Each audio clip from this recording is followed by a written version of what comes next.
Yeah, the issue is you just have to justify them. We want to be realistic, Yeah. because you don't want to, ask for 200 million or something, and they're like, what are you gonna do? Yeah, and then you can only show you need 10, so, whatever it is, right? But we've done this before. Can we not base it on how much Cars it already costs? Right. Hello, Mr. Ross. How are you?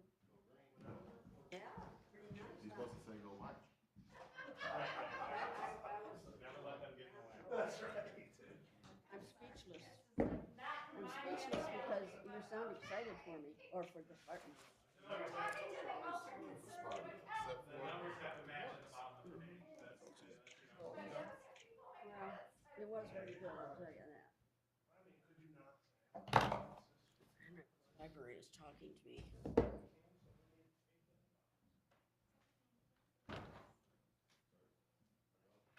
She's there. It is, right? It is. Quail opens Wednesday. What's that? I said Quail opens Wednesday. Yeah, that's work.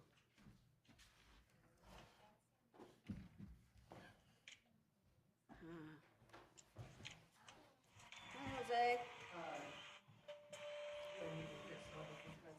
No, I see that every time there's a committee, you and I are together. Now, did you plan that? I did. All right, We finally figured it out. just so I know.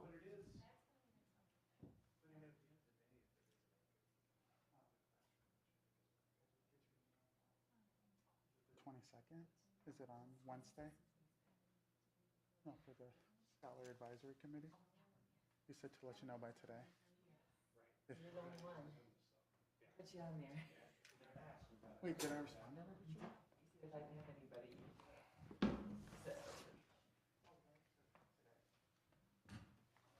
Yeah, but I can do Wednesday too.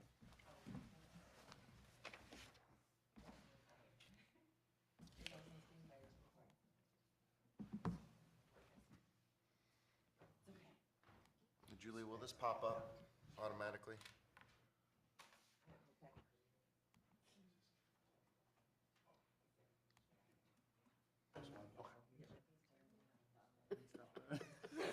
Me. Oh, dear. I want to hear some use out of it. No one uses it anymore. Are you ready for this? Yeah. This spot right here. Oh, gotcha. That's right.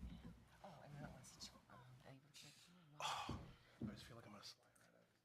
The leather is so smooth on we it. don't want that to happen. I'm gonna redo the Mr. baby Rodriguez neck. looking cool today. Yeah. Got a little eye sensitivity, a light sensitivity today. Oh, okay. Yeah. Those are light, they're bright. That's fun. Yeah. Feel like a rotisserie chicken up here sometimes. Well, I know we don't always have them on. It was At the work session last Yeah. week, we had them off. I told Reynard, I was like, that felt a lot more, Nice. yeah, a lot more comfortable. It's 4 minutes till 5 o'clock, so our 4 minutes responsibility. after 5. We need, oh, Chris is gonna 4 use minutes that. after 5. I'm gonna learn to tell. All right, we'll call this meeting to order. And Ms. Wade is going to be a few minutes late, but otherwise, we are all here. So I guess I will turn it over to you guys. All right, good evening, Ms. Lewis, Mr. Ross, Mr. Rodriguez. Welcome to our first legislative committee meeting of the year. There's been a lot that's happened over the course of the last few months. Really, the most exciting things have been the last few weeks, where right to work has been a topic of discussion in Lansing, so our guys will talk about that. Is everyone familiar with Chris and Rusty? Probably not Mr. Rodriguez. I just met them this morning. Yes, Yeah, okay. That's about it. It was a good first impression. Hopefully. Yeah, It well, was for us. He was I'll- speaking, it I'll- was a good first impression from him. I will introduce for the record, Chris Glass is with Kent ISD and is the chief lobbyist of the Kent ISD. And Rusty Merchant is our lobbyist and has worked with us for a number of years with John Helmholt and continues his work for us now.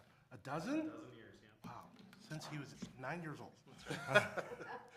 So these guys do great work with representing our interests in Lansing and letting us know when questions and concerns come up, like the right to work legislation and making sure that our interests are pursued. So one of the things we'll be doing today that helps them with their work, especially Rusty, is taking a look at our legislative priorities. This sheet has what we used as priorities last year, and so we're going to use that as our jumping point this year. This just gives us a rubric, a basic guidance for what our interests are, what we want to see Rusty recognize so that he doesn't have to come to us and ask about every detail and every instance. So we'll be going over that. But first, we will start with the state budget update. And I think, Chris, are you talking about that? Yeah, I can advance through some slides that are more general, or Rusty, do you want to make the opening comments?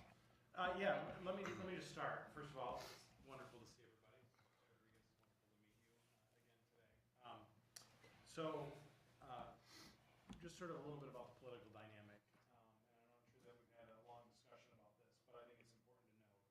You do have a Democratic majority in both chambers by 1 seat in each, and a Democratic governor for the first time in 40 years. Really is we've not seen it in the modern era, certainly. They have spent, I was with the speaker this afternoon, and he said, we've been, thanks. The speaker's comment to me was, we've been doing a lot of things that, I sort of put it this way, the first 60 to 80 days of any new legislature is really about doing what you think the voters told you to do, right? That's sort of the business that you do. And really they've done that. It's getting rid of the 1931 abortion ban, right to work, prevailing wage. They've done a number of things around economic development, and then the expansion of the Elliott Larson Civil Rights Act for the LGBTQ plus community. And so in 65 days, they've done all of those things. It's pretty unprecedented in terms of the speed with which they've gotten these things done. Some have complained the process hasn't been as robust as they would like it to be, but the things are done, and I know the speaker's conversation with me was, and I think this will go into Chris's conversation, was now that stuff is out of the way, the focus will be primarily the state budget. And that obviously is something that we care deeply about when it comes to equity funding and all of the things that come around the budget that we've talked about over the years. So, Chris, that sort of gives you a sense of where we are. Next week, or this week is the last week of session. They're going to go on spring break for 2 weeks. And then they'll come back, and I think we'll see those budget conversations happening in earnest. So, and then we can talk more about the labor relations and other stuff, but maybe the budget to start. Yeah, so from a state budget perspective, the governor's proposal introduced a lot of spending. When you take a look at it, it does make progress on areas that traditionally we've been very supportive of. Overarching all of our budget advocacy is the School Finance Research Collaborative. And what that does is it guides us into the investment needed so that every student in the state and every district has the resources necessary to meet their individual needs. And so where are we falling short currently? While we've made considerable progress on that base amount, we still have a long ways to go in at-risk funding. We still have a long ways to go in English learner funding, and we still have a little ways to go in special education funding, although we've made considerable progress there. And so that is going to be kind of that guiding principle that we're going to operate under with our advocacy work of the budget process. The governor's budget really is a tale of two things. I think it gives us some insights that they're concerned that long-term the funding's not going to sustain. And so what we saw with her budget proposal was a 5% increase pretty much across the board in all of those major operational areas. There's a considerable amount of one-time spending of saying, hey, we're going to do $300 million for literacy PD. We're going to do $150 million for electric buses. We're going to do $500 million, right, for a district consolidation effort and a continuation of that. We're going to put some away for rainy day funds. So when you see all that one-time spending, what it says is we're nervous that we can't sustain this amount of revenue, and we're fearful that we'll have to cut in the future. So as we work towards progress on this budget, it's really trying to inform lawmakers about what are the challenges and opportunities that we see. And the first thing that we point out to them is, as school districts, as we work through this federal spending with ESSER funds, we really need to make sure our state is best positioned to be able to sustain some of these investments we've made within our district operations so we can continue to support our kids. What we don't want to see happen is tax policy decisions or other decisions of spending then have a financial cliff at the same time the federal funds expire. And we repeat some of the things that we had in a devastating way back in 2009, 2010, and 2011. And so that has really guided the conversation. I think the legislature is eager to improve upon the governor's budget, but it's going to be this give and take about how far the budget office is willing to go in committing itself to ongoing funding. From a timing perspective, as Rusty alluded to, they are what I would consider behind schedule of where they've been with routine budget practice. And so usually, ideally, we start to see House and Senate proposals come out before spring break. Maybe they're already formulated, but there have not been nearly as many committee meetings, subcommittee meetings, to better understand the governor's budget proposal, what other groups are calling for, in order to then formulate their own proposals in the House and the Senate. And so we've heard varying reports that they have initial hopes and aspirations to get the budget done by July 1. Now I've heard some bifurcated discussions of maybe schools by July 1, but maybe some other things longer term. But really, until they get back from spring break and start that process, I think we won't have a really good, clear picture of what that is. What I can say is that I think the governor's budget proposal is obviously the baseline. Anything that's going to be done from there is going to be an improvement over that throughout the legislative process. And so in years prior, we always had this game we had to play to where the House and the Senate would intentionally make their budget proposals significantly different than the governor's to create some leverage in negotiation. Now we're not going to see nearly that political infighting that happens with this process. So we'll be looking forward to that. Separately, the governor has a supplemental budget proposal that she's trying to advance. There's two things that are at the top of that list. She'd like to get her $300 million funded for called My Kids Back on Track. This is a one-time funding to school districts to provide additional support to try to have some recovery funds for learning loss that still remains based on the pandemic. And so there's a wide variety of uses districts can use for those funds, but that is one of her primary pushes. The other is expansion of free lunch for all, which in order to get a jump start on that heading into the next school year, they'd need to do some pre-funding so districts could plan and prepare if in fact they were going to expand their food service operations. So generally there, I think that pretty much covers budget. If you have specific questions, happy to entertain those as well. And I understand the third graders are going to have to repeat again this year if they don't meet the standards. But next year's third graders will go to third grade without that hanging over their head. Yeah, so one of the things we're going to have to continue to navigate is this issue of immediate effect. And if things run standard, and there's one caveat to that, but if things run standard, really many of the policy things that get decided this legislative year will not have immediate effect, and therefore is late March, early April, that it actually becomes law of 2024. And so in one way you can look at that of, hey, we got some time to plan. In other ways you look at that as the political infighting in Lansing is delaying what could be some positive changes. And that gets to the third grade reading component.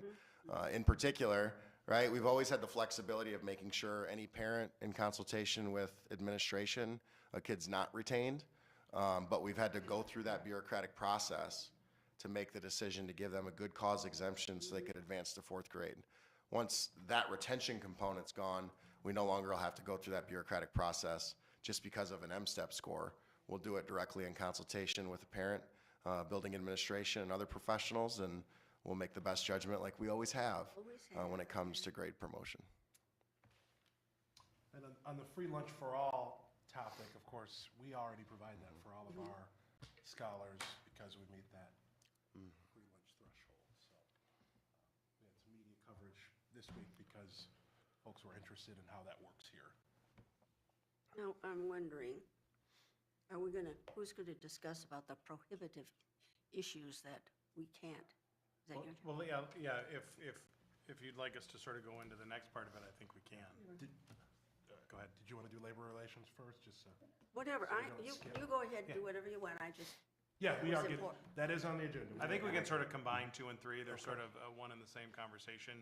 And Chris provide extra detail, but 2 of the components of the Dems sort of 90-day agenda was removing right to work and then reinstating prevailing wage. And prevailing wage is essentially any project that gets state support, or any entity that gets state support, whenever they do a capital project, has to pay prevailing wage, which is an average. It's a formula that sort of dictates the average, but what it basically says is prevailing wage for carpenters is X per hour, electricians X per hour, and so on your construction projects, primarily for public schools and for others, prevailing wage is in effect for those things. So prevailing wage and then the repeal of the right to work were two very important things. About 2 hours before those were to go up on Wednesday, Chris Glass sends me a text. They've got a substitute to the right to work bill that would essentially remove the prohibition on teacher strikes and would make the 17 prohibited subjects negotiable. And Now we've got it down to what, 4 or 5? it's 3 now, isn't 3? it? Okay. There's a priority of what are Okay. 3 that we Yeah. feel are important that administration along with the Board of Education. That's the retain. line we don't cross. Is that right? And I guess maybe for the sake of Yeah. two of them, maybe a little background on these items that you're speaking about, though. On the prohibited subject. Chris, Yeah, so when we talk about prohibited subjects, there's the Public Employee Relations Act in the state. It's called PARA, is what you'll hear it referenced as. But there's roughly 17 things that when a school district goes into bargaining, you're not allowed to bargain over. The school administration, in consultation with the board, has full discretion over those topics. And so what does that look like? Teacher placement's one of them.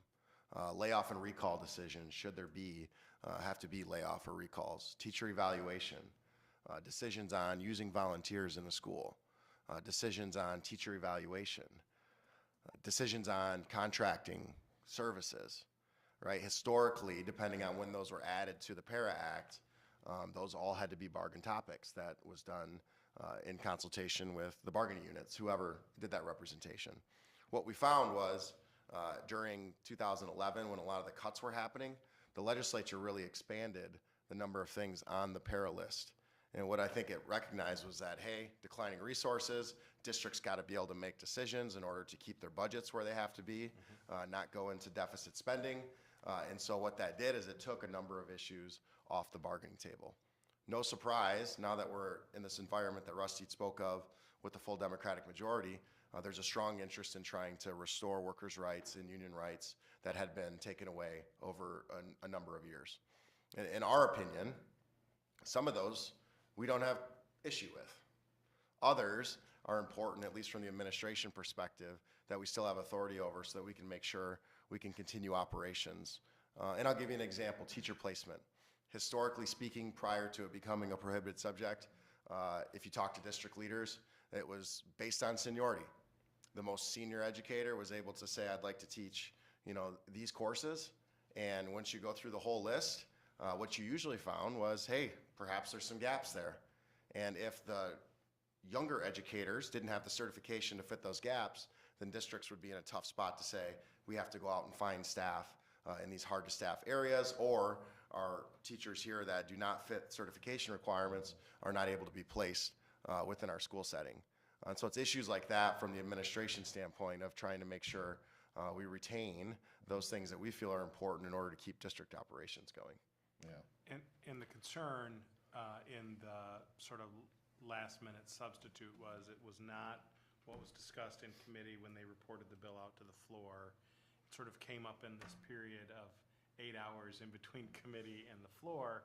And I think a lot in the education community and even some in the business community were like, we can have a conversation about these. It maybe shouldn't be in a last minute substitute 2 hours before it goes up on the board for a vote.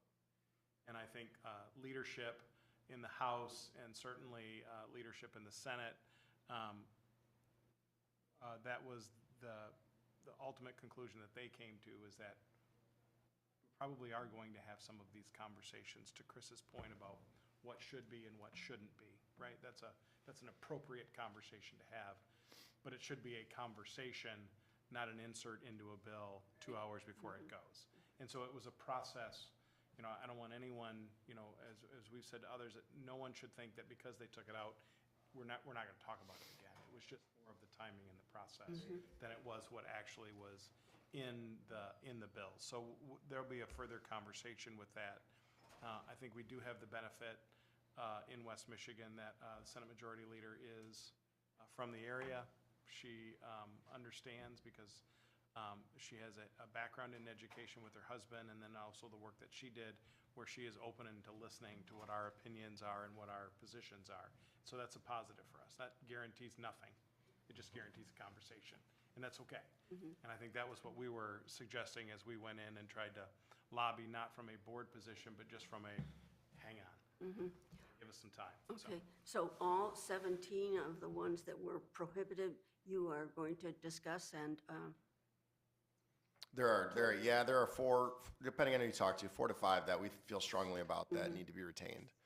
I also would think, the union's going to feel strongly about that as well. So some of this that is playing out is our legislative leaders at some point have to say, we're willing to go this far, right? The constituency groups make their case. That includes us, that includes union leadership about why they think it's important they have say in those areas. And then ultimately a legislator's going to have to say, where are we going with this? And teacher strike is another issue, right? While it could be a tool, if you feel like your unit is not being well served and well represented, as I like to remind our state elected officials, we bargain over resources they provide us as the state level. And so we would love to provide, additional compensation, additional support for all of our hardworking employees to make sure all their needs are met. But we have to do it within the confines of what they send us from the state. And so they have an obligation within that to make sure when they're deciding school funding or deciding tax policy, they're sending the resources necessary. So as far as that conversation with the currently 17 prohibited topics, and I guess being proposed that maybe that be 3, I guess that list is tentatively 17 to 3 is what you said, right? It's 3 to 5, but 3 to yeah. 5, yeah. Yep. So either way though, I guess it might be helpful again for all of us for that matter to kind of get a refresher. And I don't know if we could maybe get a list of what those things currently are, and then what's maybe being proposed, and then a sense of do we have any sense in, obviously with the 2-week break, so we know nothing's going to happen then, but is it safe to assume this is probably high on the agenda when we get back in session as far as conversation to determine where this is going to go? I do believe it's high on the agenda. I think with the immediate effect issue, they do have some time, right? Because they have between now and literally December before something has to get solved, because it won't take effect until. But I think there's interest in the longer caucuses get settled, the longer other groups have a chance to advocate and lobby and try to broaden perspective on issues, and the more challenging some of this stuff becomes. And so I do think there's an interest. If you were to ask some groups who are really supportive of these changes, they'd want to go as quick as possible if they can. Again, it goes back to the legislative leadership of saying we want to make sure all voices are heard, and we'll make an opinion after that. and there's just a natural increase of that pressure on the atmosphere and what happens when, as more and more members start to push for stuff. And at some point, leadership sometimes has to sort of push the escape valve and let a little air out of the room. And so, I can see a situation where they would, maybe not call them work groups, but they would begin to have some of those discussions with the management associations, the school board association, all of the groups that, the MEA, the AFT, and try and figure out if they could come to something behind the scenes before they tried to run something through the legislature. It did feel a bit like an end run on Wednesday, that a couple Wednesdays ago. But, I think through the work of the school groups and others, cooler heads prevailed. Well, I reviewed Governor Whitmer's budget, and I looked at the MEA, because I'm an MEAR, so I get all that MEA stuff, and their legislative priorities are very similar to our priorities, at least the ones we had last year. And I think that speaks well of them and us, because most of these are kid-driven. The most important thing, we're not doing things for teachers or anything, we're doing things for the kids, so. There is always going to be some natural friction between administration and the employees. That is just, can't escape it. The question is, as you work through it, how do you do it in such a way where people's voices are heard and they're able to come to a decision that is, a win-win for everybody? sometimes that works and sometimes it doesn't. Our job is to make sure that we're a part of those discussions when they happen. Yeah. No, I taught for a long time, and we did go on strike once. But, our superintendent for many, many years was such a nice guy that, we never had any trouble. But even the strike was, very unpleasant and stuff, but he didn't get mad at anybody. He didn't take it out on anyone. So some of these things, I think, as far as teachers and administrations getting along together, it is a matter of personalities, your point of view as far as, are you thinking about yourself or are you thinking about the kids? So that's just my impression. Then one last question on the prevailing wage piece, just clarification. In a way, I've always interpreted as sort of basically setting a minimum wage for construction work associated with kind of governmental contract stuff, simply put. Yeah.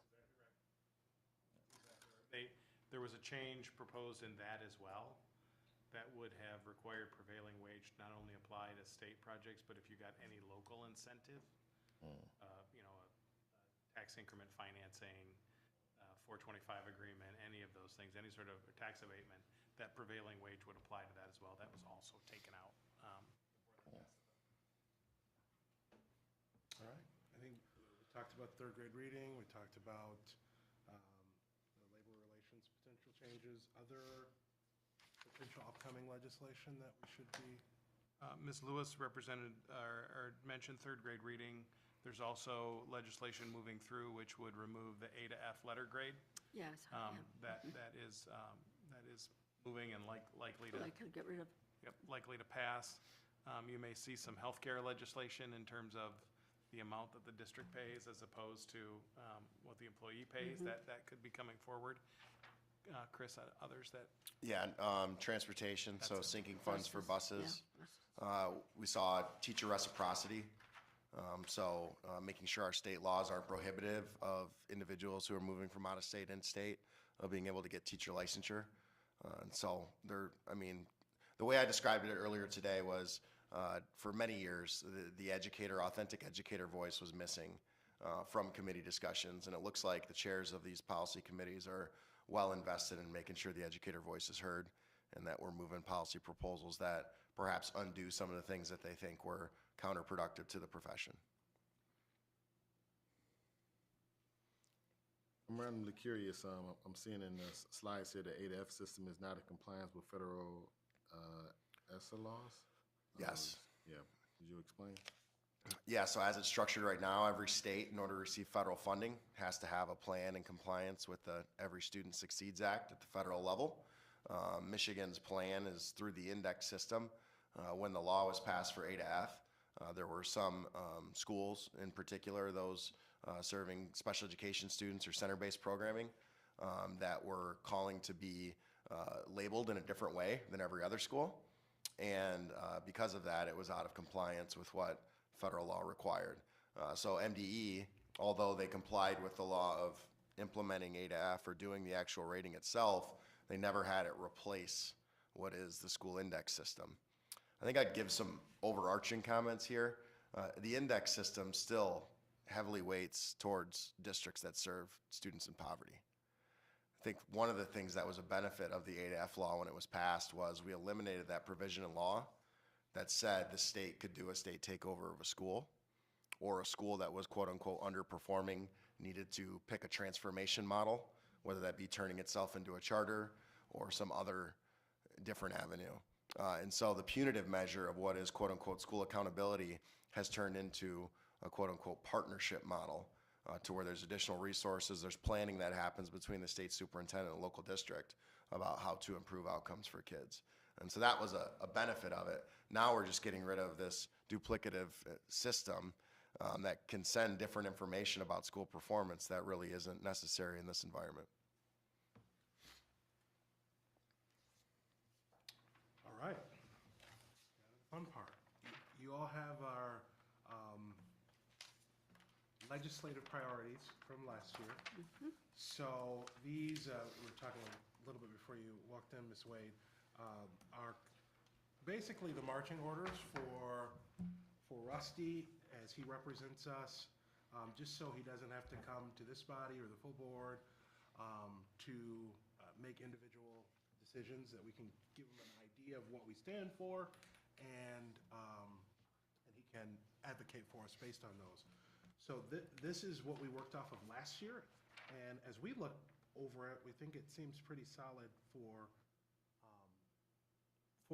this year, but who cares what we think? It's about what you guys think. So if you could, please take a look at this and see if there's anything that jumps out for discussion.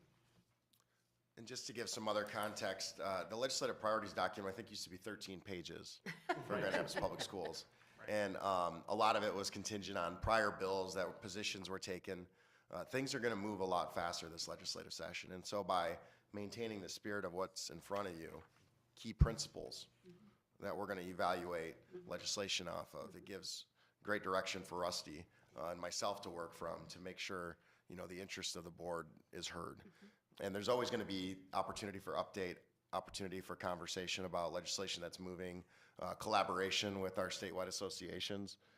But this gives us some clarity in terms of those foundational principles to evaluate different proposals from.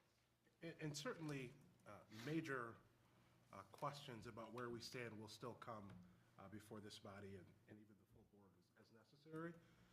But this will help be able to start the conversation, and for those 11th hour discussions, give him some guidance on what to do.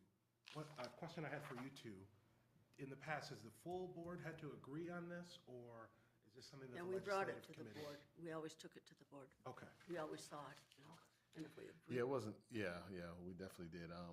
You know, and with that too, and I promise I'm happy to see you all, but I'm not just trying to keep you here all evening. But I do want to make sure that Ms. Wade and Mr. Rodriguez, you know, have some clear understanding here, because of course they may have thoughts on if we want to add or subtract anything to this, but could we maybe just take a couple minutes and touch on each of these bullets just to make sure that, you know, everyone's able to wrap their mind exactly, you know, where we are with these particular topics, and maybe even slightly some of the rationale for our stance on these topics. Yeah, if we start with the core principles, that's in alignment with the work that we're doing overall in West Michigan, as well as in alignment with our statewide associations for the most part. But the notion is we have to recognize that every school district is unique in how it's positioned, the community it serves, those strategic initiatives that it's embarking on. And too often at the state level, what we see is a one-size-fits-all approach, is what you would hear, and saying, hey, you must do it this way, this is the correct way. And what we're trying to do is help legislators understand, and part of the reason we had the tour today with legislators was to help them understand that we have incredible people doing great work each and every day to serve kids. And that focus and that intentionality is going to be unique. And just as it's unique to Grand Rapids Public Schools, it's unique to Jenison Public Schools, it's unique to Muskegon Heights, or any other community throughout the state of Michigan. And so giving you, as the board, in consultation with the administration and your staff, discretion on making decisions from a local control perspective, we think is incredibly important. And so that's the core. The second is individual students have individual needs. And so we can't have one-size-fits-all policies or funding that says we're going to provide equal support when we know, depending on the students we're serving and what their needs are, there could be a varying amount of resources that are necessary to support them. So that's the overall premise of local control when it comes to decision-making, and then making sure we have funding that supports providing those resources to meet the needs of the students. So yeah, that's what's described there kind of at the bottom of the page. Individual needs of students, individual characteristics of districts, local control to implement evidence-based reforms. Guiding principles. Now, on the back side of this, I was thinking about the COVID flexibility and stability on people accounting. Is that something that's going to happen, or is that just run out because we aren't in the COVID emergency anymore? My recommendation would be some of that's updated. I would say from ESSER funding, we're working directly with Senate Majority Leader Brinks and Congresswoman Skolton to try to extend the amount of time we have to spend COVID funds, so that we're not pressured into spending resources to meet federal guidelines. But I think we're past some of the pupil accounting flexibility that we were initially seeking when we were in and out of, different phases of COVID. And Right. Yeah, and I'm apologize. I just want to ask that question. There's no way that you knew which side of the page I was looking at. I was looking at the backside, the six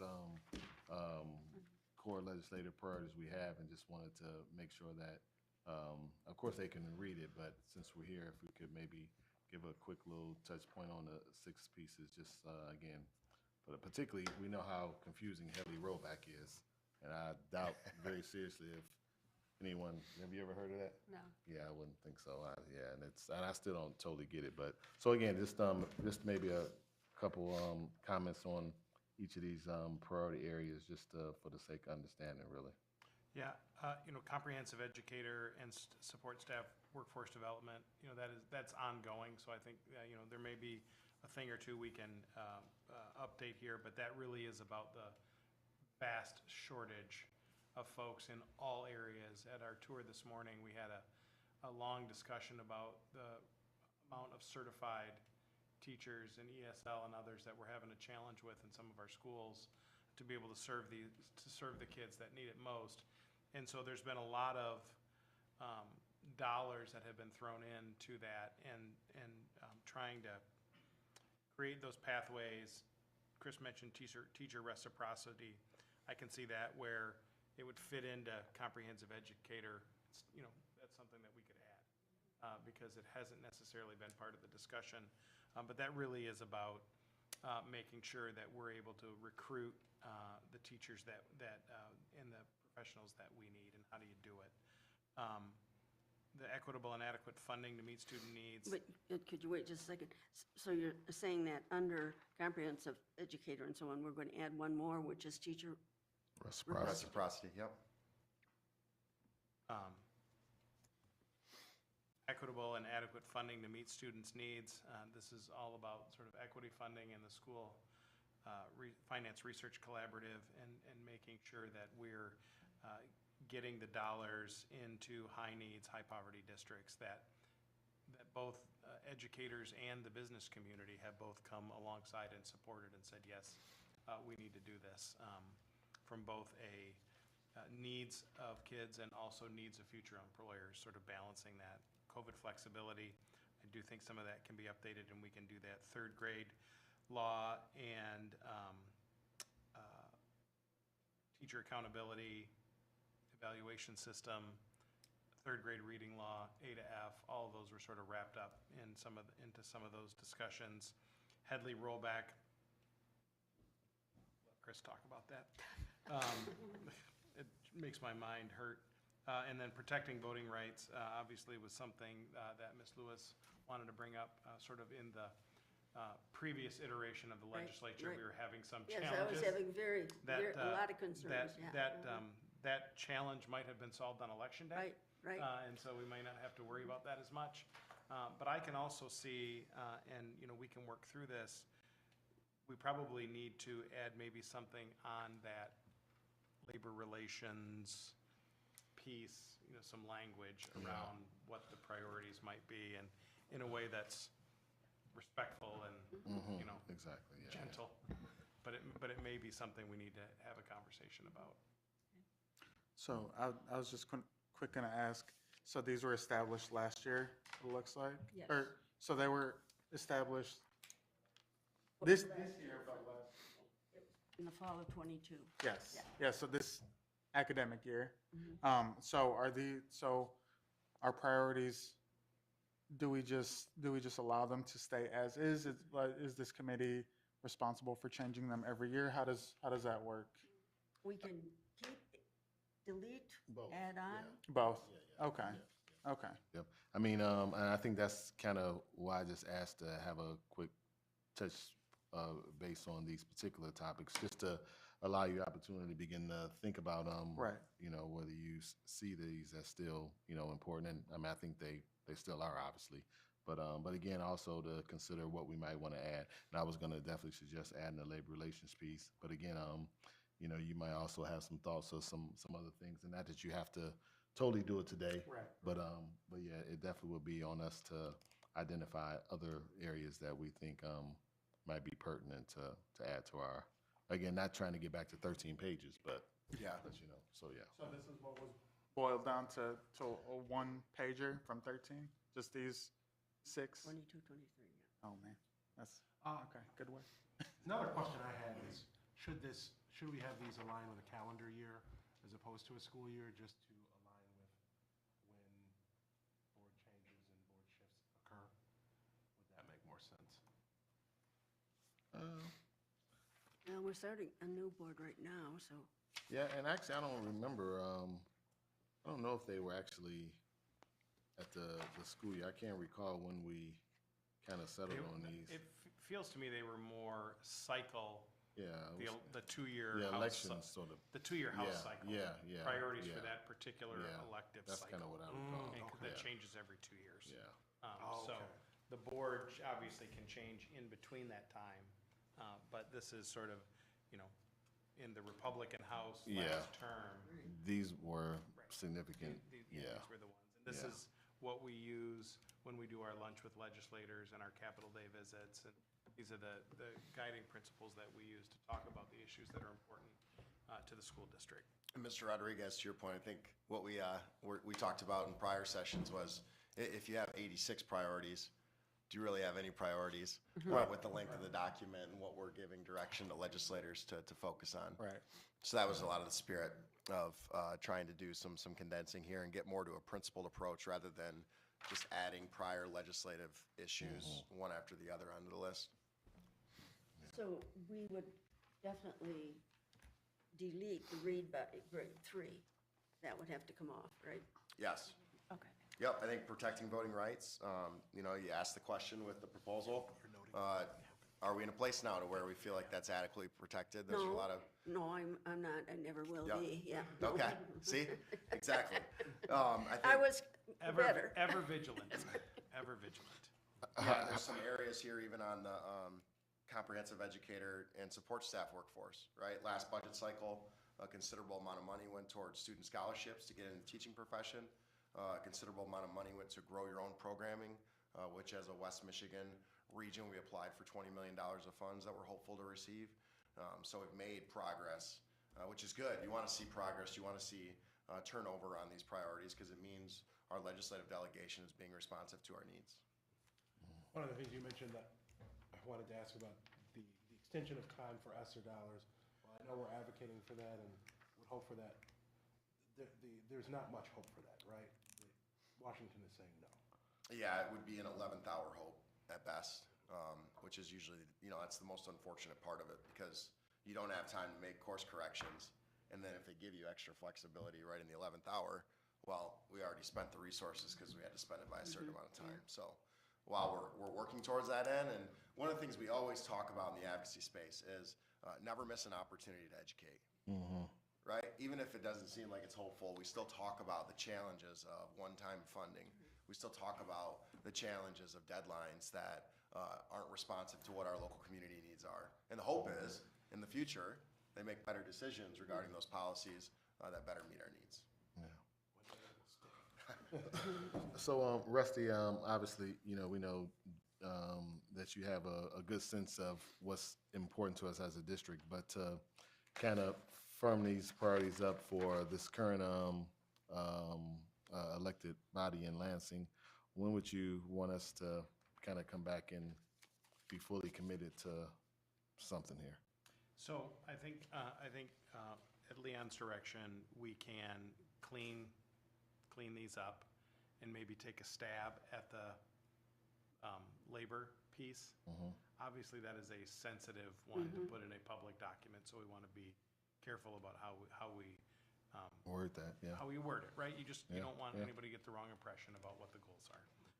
But I think maybe we can come back to you in a couple of weeks and we can just send something out, right?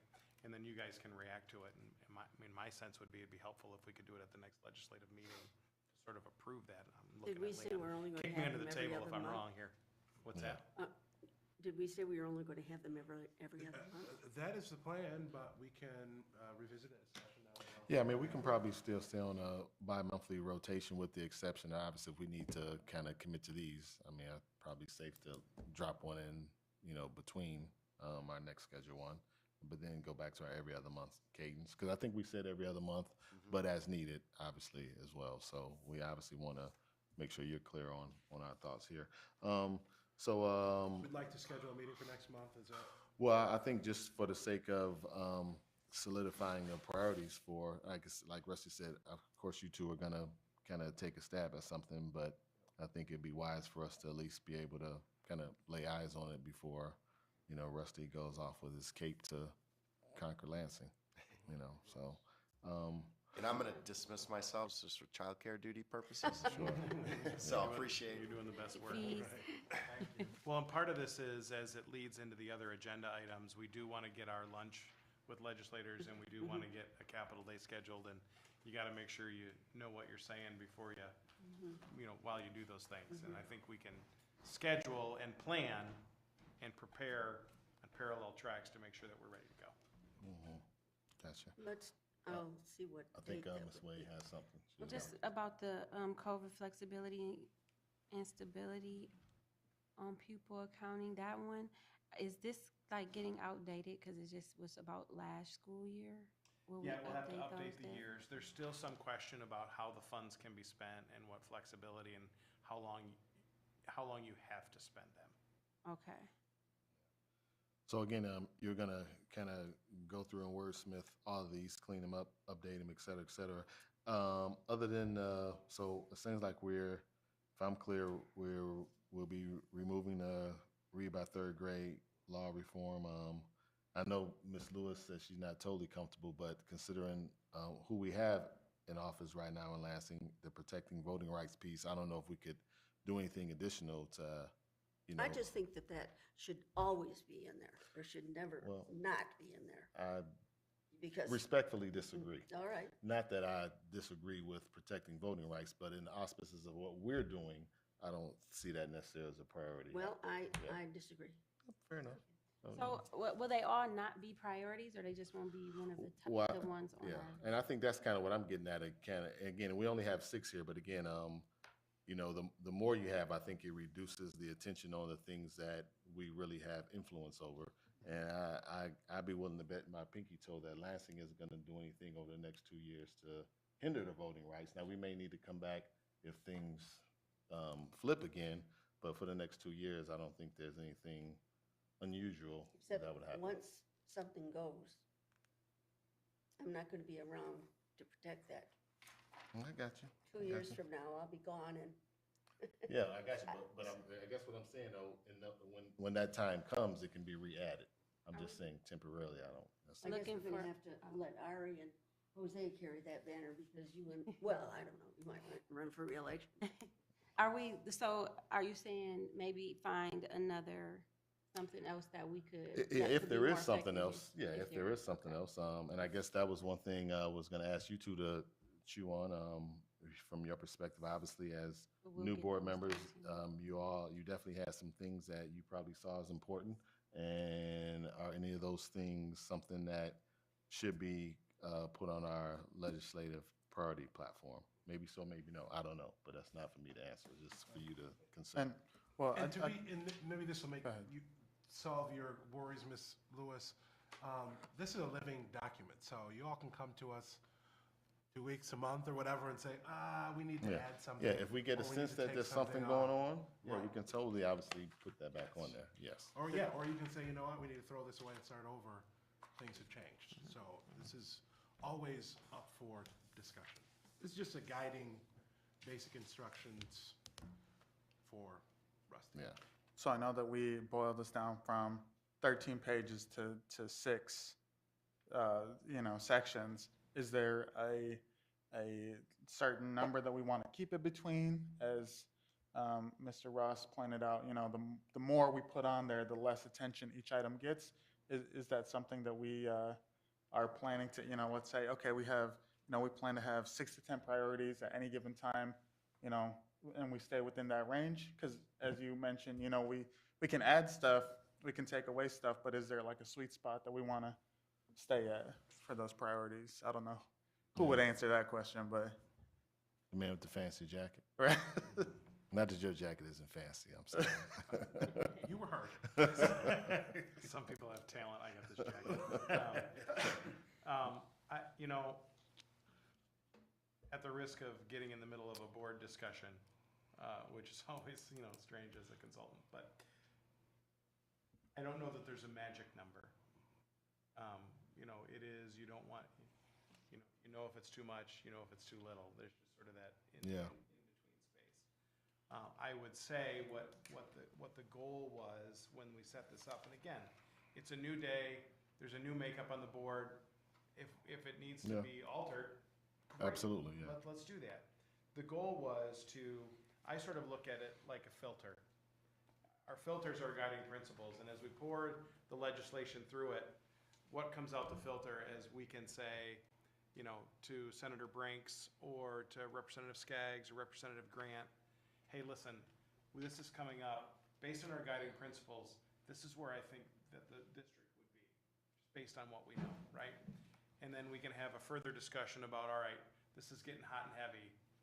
Do we need to take a more formal position on this? Or are we comfortable using the filter that we have in order for us to be able to take that position? And so that has been sort of the beauty of this document, as opposed to, we would spend 3 hours going through every bullet point with our legislators, and you could just see their eyes roll back in their head and be like, what the heck's going on? So I think from the perspective of the board, this is about giving us a sense of where we would be on things, which is why I think the labor stuff is really important to have that piece in there. But I mean, I'll tell you, if we added labor, took off third grade, added another piece, perhaps on appropriations or something like that, and kept voting rights on, I don't have any concerns that our voice is being lost. Rusty, did you feel that this was adequate for guiding you?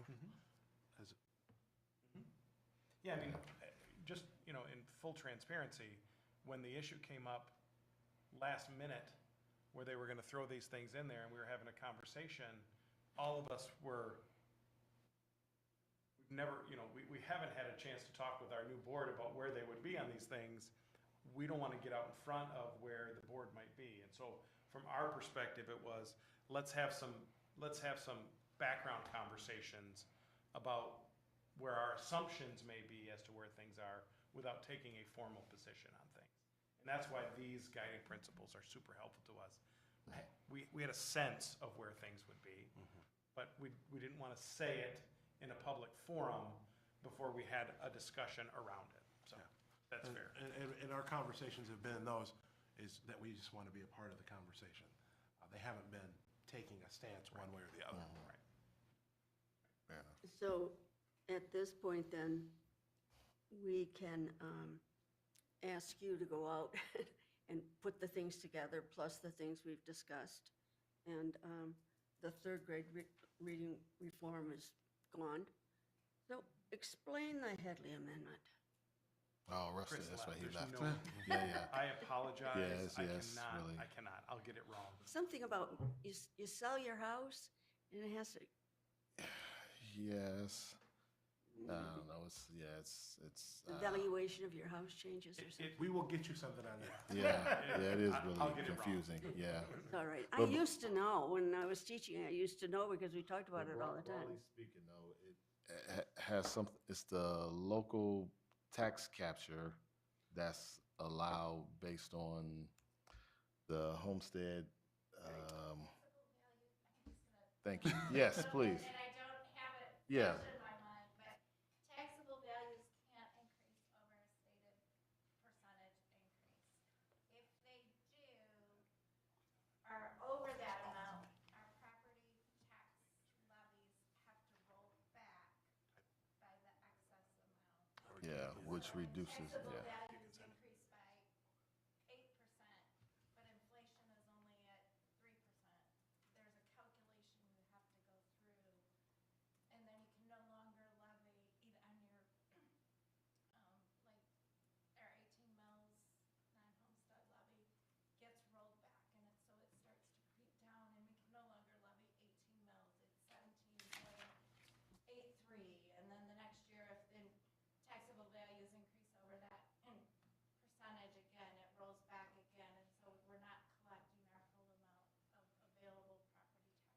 So this would be very helpful if we were to eliminate, so I guess we should leave that in. Yeah, we should leave it in. It's just, And it's incredibly difficult to explain. yeah, it is incredibly difficult to You're going explain. to have to go out and ask people to say, oh, we want to ask you to approve 20 mills, but we'll never levy more than 18. They're like, well, why are you asking Yeah. for 20 then? And try to explain that it's very complicated and. I think that was an issue at one point, yeah. Yeah. Go back out recently and have that. But we can certainly, obviously, when we have our next conversation and solidify these, we can, hopefully, well, I don't know if Chris will be here for that conversation, but I guess a head lead for dummies, sort of Cliff Notes thing is what's I'll look needed, up some but- YouTube videos on it. and Yeah, I know, right? Right, It has to be a Yeah. TikTok. Make a TikTok video, right? Do a little Yeah, dance so- while you're explaining. Headley rollback, yeah. So should we set another meeting? If we do it on the same plan, that would be April 24th.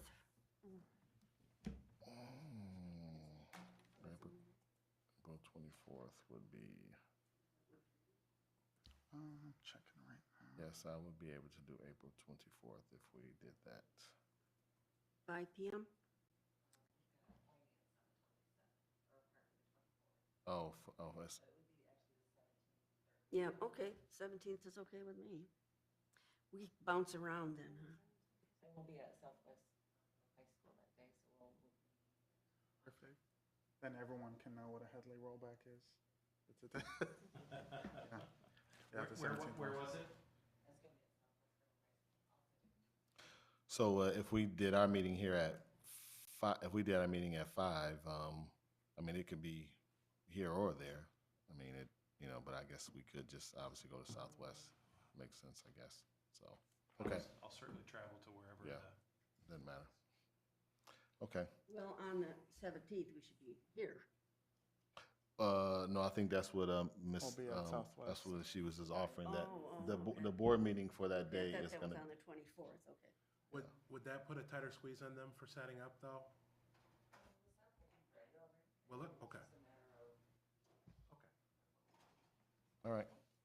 They get out of school late there.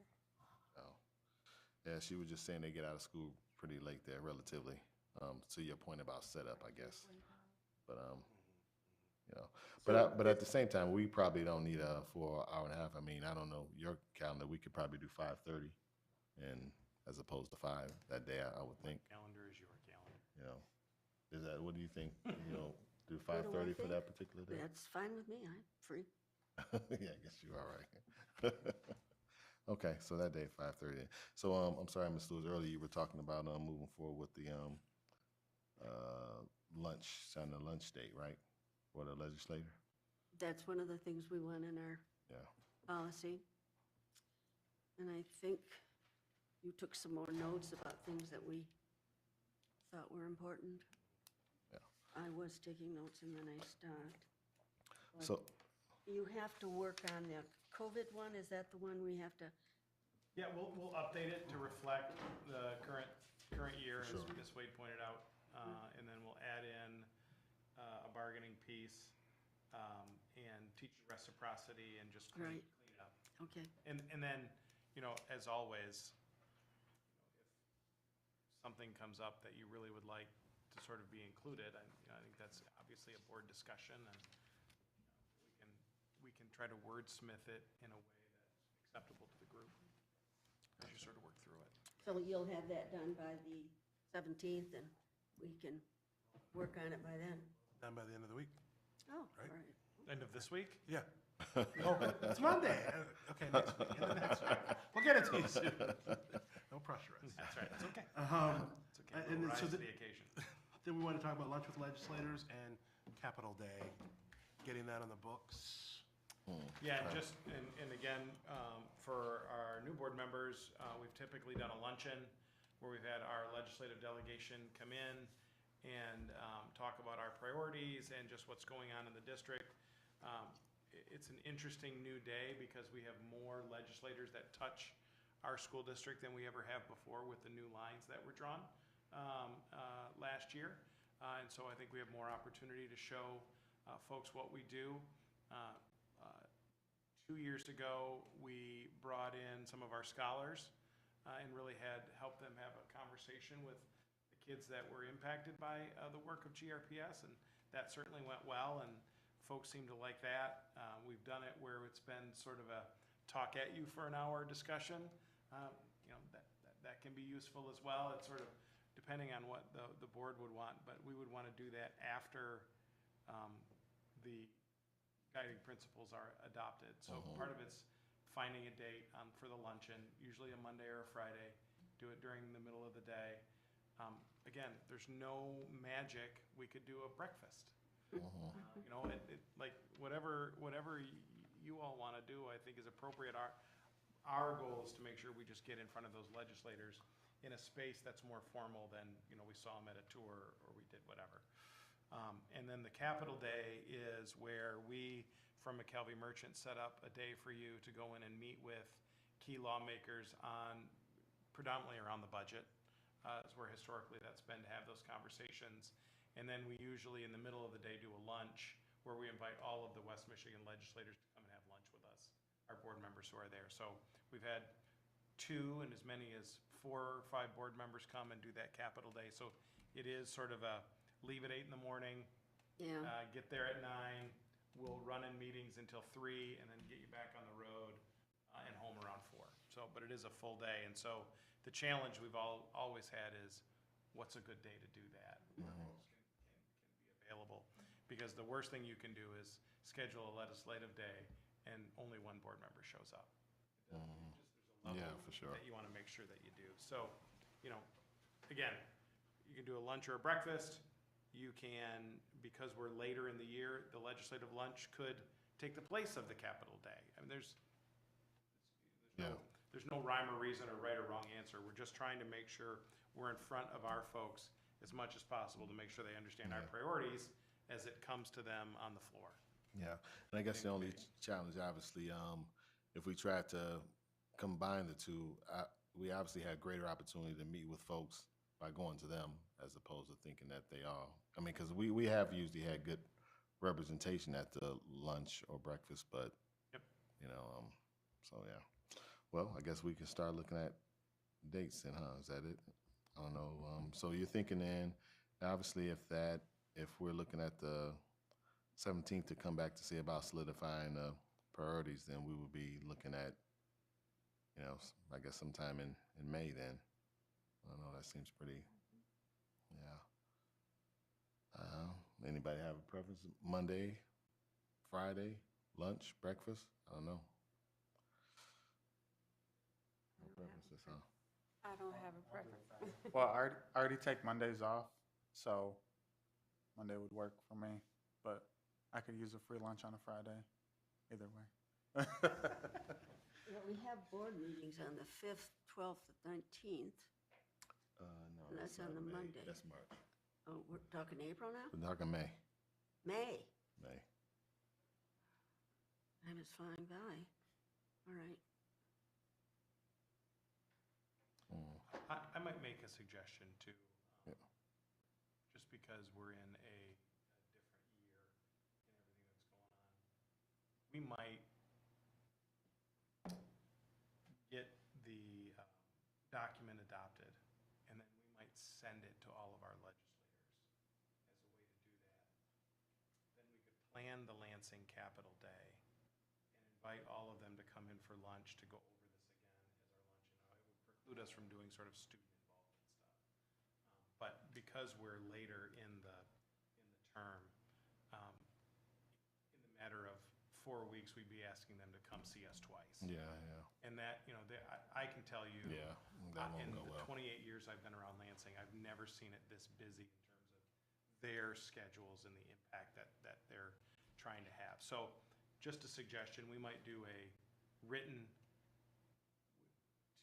next year we'll get back into the rotation, but do a written and then have them at a luncheon when we do our Capitol Day in Lansing. So again, just a suggestion. And if I remember correctly, actually, our last Capitol Day, we actually still took a couple of students, though. So, I mean, You we did. still Yep, could you did. do that, take our board reps or whatever the case, so, yeah. then we can get back into a regular rhythm. So as far as, so it sounds like you're suggesting then that maybe we just see about setting the Capital Day. Yeah, just a suggestion, yeah, whatever, sure. whatever you guys I want. like that. Yeah, no, I like that too. I think, like you say, asking folks to see us twice in 1 month maybe. And that's a don't know if we're that Tuesday or a exciting. Wednesday, by the way, just it's different because it's the legislative session. Gotcha. Legislative session. Yeah. Oh, well, just throwing the dates out there. What about Tuesday, May 9th? I'm just throwing something out there. Are we into graduations then? Okay. Does Tuesday, May 9th work for you? Probably. I'll make it. Yeah. Tuesday, May 9th? No? No, I think, no, because I know, no, it's not until last week, because, I've got March up here. We maybe just want to send out a couple of dates. Like I Little- I can send some dates to you, Leon, that I think would work. and Okay. Maybe do a little poll. And Julie can Okay. help us, yeah. Yeah, okay. All right, so I need to send dates out. Got it. And so the plan is to combine lunch with legislators and Capital Day into one, okay. Yeah. I think for this year, it makes the most sense. Yeah. Fair enough. Okay. Well, for one, let me just say, we appreciate your continued faith in us. We know that you can go other places, and you haven't. We appreciate that. But I also look forward to getting to know Mr. Rodriguez and Ms. Wade. We want to be of service to you in however that we can. And so I do all of our work through Leon, so that if there's a question or anything, I know that we want to try and answer that as best we can. But we just appreciate working with the school district. As I said, it's been a dozen years, and it's been lots of good times and, some hard times. But it's been, I think, overall a wonderful relationship, and we're just grateful for it. All right. Thank you. All right, thank you.